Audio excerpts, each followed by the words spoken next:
Mogi das Cruzes, um homem acompanha com um olhar diferente a guerra entre americanos e iraquianos. Foi no Iraque, um dos maiores produtores de petróleo do mundo, que Roberto, um profissional de telecomunicações, pôde ver de perto o fanatismo do povo pelo ditador Saddam Hussein. Roberto é um cidadão brasileiro que já rodou o mundo.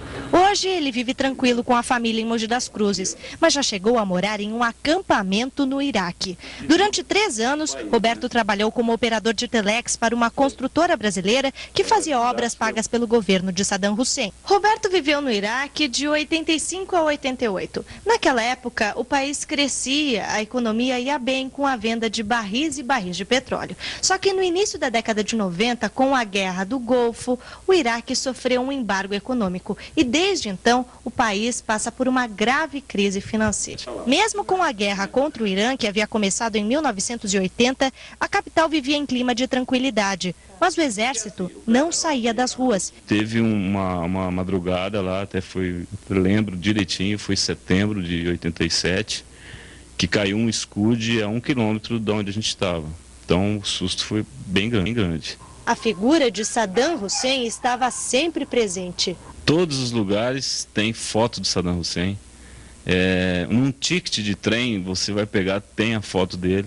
Todos os estabelecimentos, ou seja, bancários ou do governo, tem fotos e mais fotos. Na rua tem cartazes, tem painéis, livros que você compra. A primeira coisa que você tem é a foto do Saddam Hussein. Antônio conheceu um país diferente, mais pobre, mais debilitado com tantas guerras. Uma coisa não mudou. O rosto do ditador continua estampado em todos os lugares. Desde o dinheiro até onde você olhar, você vai ver a imagem dele. Agora, o povo evita muito falar do Saddam Hussein.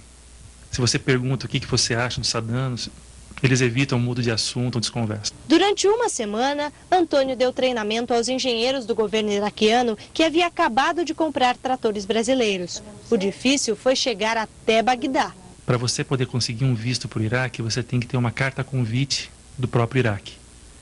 No meu caso, por exemplo, como eu ia praticamente trabalhar para o governo deles, dando assistência técnica para eles, não foi tão difícil.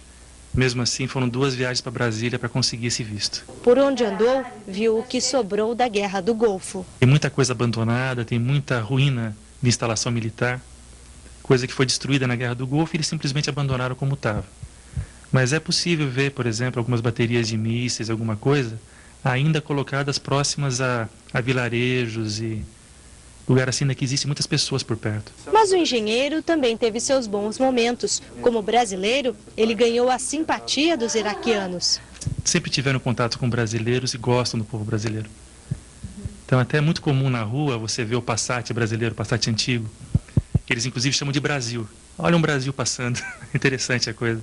Roberto lembra da paixão pelo futebol. Quando eles descobriram que você era brasileiro, a primeira coisa que falavam na época, né? Oh, Sócrates, Zico, bom, good, né? Era muito interessante. Eles veem a gente como se fossem as pessoas mais felizes do mundo por serem brasileiros. Os dois conheceram um país cheio de história e tradição. Um país que, infelizmente, foi consumido pelas guerras. O Iraque é um país muito rico. Apesar da impressão que a gente tem, é um país que tem bastante água, muito petróleo.